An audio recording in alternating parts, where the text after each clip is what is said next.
considerations. First, we want to talk about energy. And when we talk about energy, I am going to ask if I have two individuals who feel comfortable enough to extend a fingertip so that, may I have two individuals? Okay, there's one. May I bring you forward? Thank you. I'm going to bring you both forward, and I'll bring you both right here in front of the table, and then I'll come around. Here we go. I will do my best not to turn my back, however, I may have to.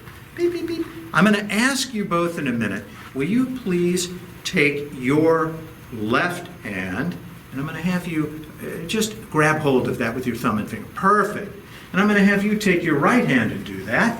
And now what we're going to demonstrate is the energy that flows through us, within us, as humans, the bioelectrical chemical axis. Because now I'm going to ask you to take each of you your left index finger and your right index finger and touch ET style. And then release them. And then do that again. And now thank you. And now you can release indexes, because then what I'm going to do, may I have two more volunteers? Or not? Please, come forward. I promise no volunteers will be injured in the making of this demonstration. I'm going to ask you two to touch index fingers. Perfect. And I'm going to have you come up, and I'll have you two touch index fingers. And then I want you both to touch index fingers. And then to release them. Very good. Please, a round of applause for our colleagues. Thank you very, very much. All four of you, thank you. This illustrates the energy that flows through us. And we are now going to look at, we talked about water. This is a 2 by 2 by 6, actually 2 by 2 by 9.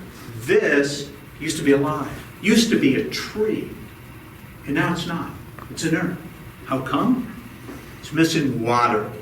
Today it's ginger ale. However, it has water in it. And I am going to ask you all, if you will, this is an experiment. We'll see if we can do this. I'm going to take the piece of wood, the block,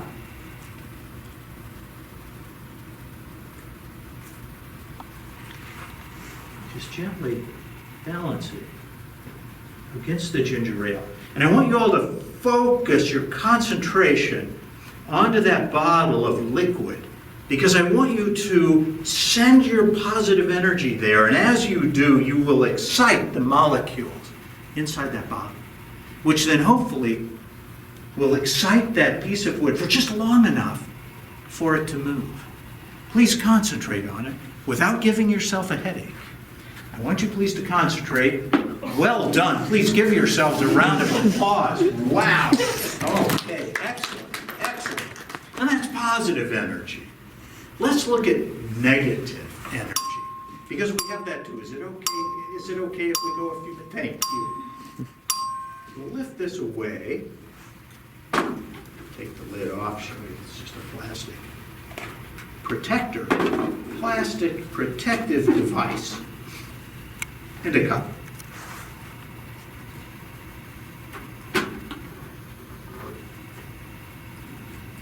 Because what I'm going to do now,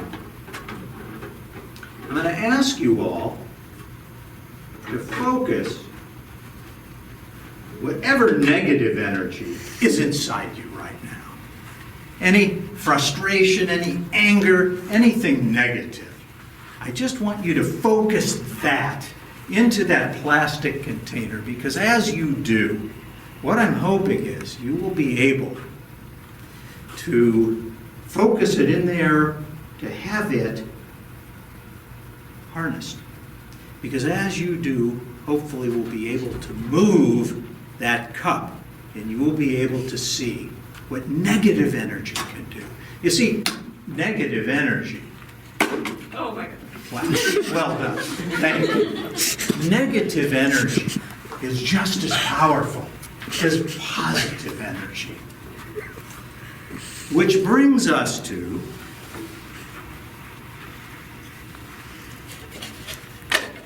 the psychotherapy. And we have here,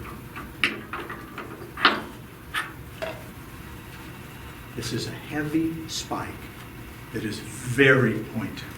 And I'm going to ask, and I'll walk through, just ask whoever wants to gently touch the tip so that you can see that it is exactly what it's said to be. If you want to just touch it, will you report to the class? Yes. It's sharp. It's sharp. And if you want, just to feel the weight, is that heavy? Yep. Okay, what I'm going to do, thank you, I appreciate this. I'm going to take the spine. I will set it here.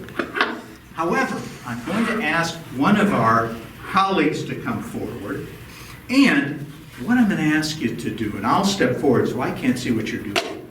I am going to ask one of our colleagues to come forward and move these around. You all will know where the spike is. I will have no idea. And then cover them with the cups, because if you don't cover it, I'll have a pretty good idea. So, and then what I want you to do, please, if you will, is to leave them spaced out so that there is enough room between them for me to be able to do this. Okay, now, may I ask, is there a volunteer who'd like to come forward, move the spikes, and then cover them with the cup? Very good. Thank you. Round of applause, please. Thank you. I will step forward so I cannot see.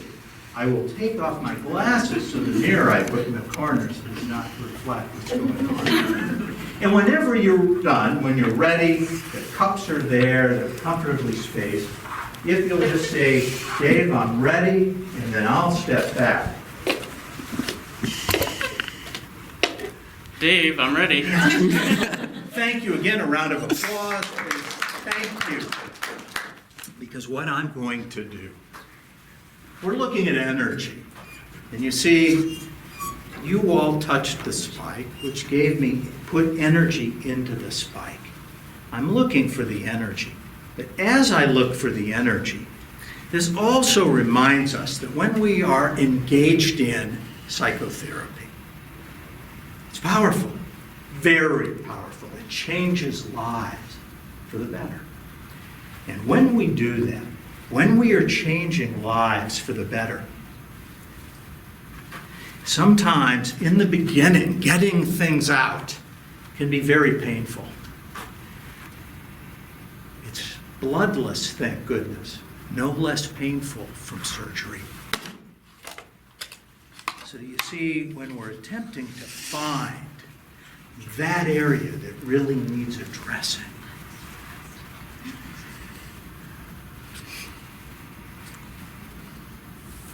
we want to be able to help our patients reach that point of gaining insight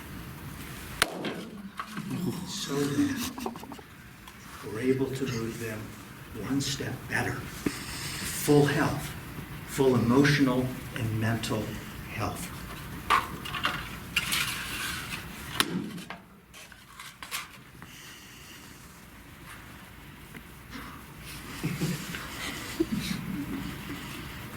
This makes me nervous every time I do it. The perspiration is real. So that as we move patients closer and closer to their health,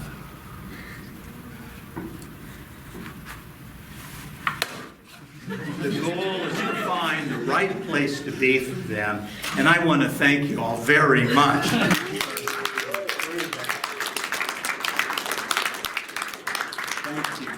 And the last of our presentations for this is the concept of dreams being the royal road to the unconscious. We're going to talk more about that when we talk about Sigmund Freud, personality development. I'm going to ask, is there anyone here amongst us today who has a comfort level with playing cards? Doesn't mean it's the product of a misspent youth. Anyone here comfortable enough with a deck of playing cards, you know, one card from the other, that you would be comfortable if I gave you a deck of playing cards? Is there any amongst us? Promise I won't thank you, I won't let anyone be embarrassed. You can stay right there, as a matter of fact. However, I'm glad you stood up. That would be good. I'm going to have you stand up and we can see our colleague, because what I'm going to do, with your permission, and your first name is? Jeff. That's correct. Please, a round of applause. Jeff, thanks for doing it. I'm going to throw you a box of cards. No stress, you're going to catch them comfortably, okay? And then I'll give you directions on what to do once you catch that. So Jeff, here goes. I'm going to throw you the box of cards now. There it goes. Good catch. Well done. Now I'm going to ask you, please, in a moment, to open that box and remove the cards and hand the box to the colleague to your left, because you will be the keeper of the box. And in a moment, I'm going to ask you to go through the deck, in a moment, to look for a card. Any card. Please, not a joker, but I'll have you look for any card. And once you've found the card you like, I want you to take it out of the deck, turn the deck face up toward the ceiling, put your card in face down, and then close up the cards and tell me when you're ready. Take your time.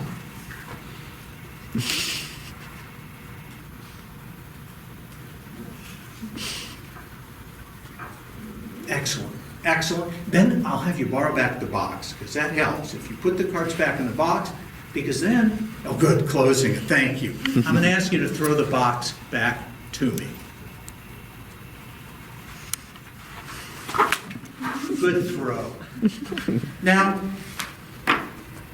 I awoke, thank you, Jeff, very much.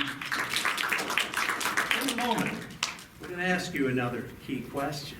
And that is, what was your card? Before we do, last night, I awoke from a sound sleep. I dreamed that we were going to do this today. And so I got up, it was 3 in the morning, I went over to the deck of cards, opened the box, took the cards out, went through, saw a card that just struck me, pulled that card out, I turned the deck face up toward the ceiling, I put one card in face down, put it back in the box, and there, those cards have been since 3:03 a.m. Now I'm going to ask, what was the actual card you selected?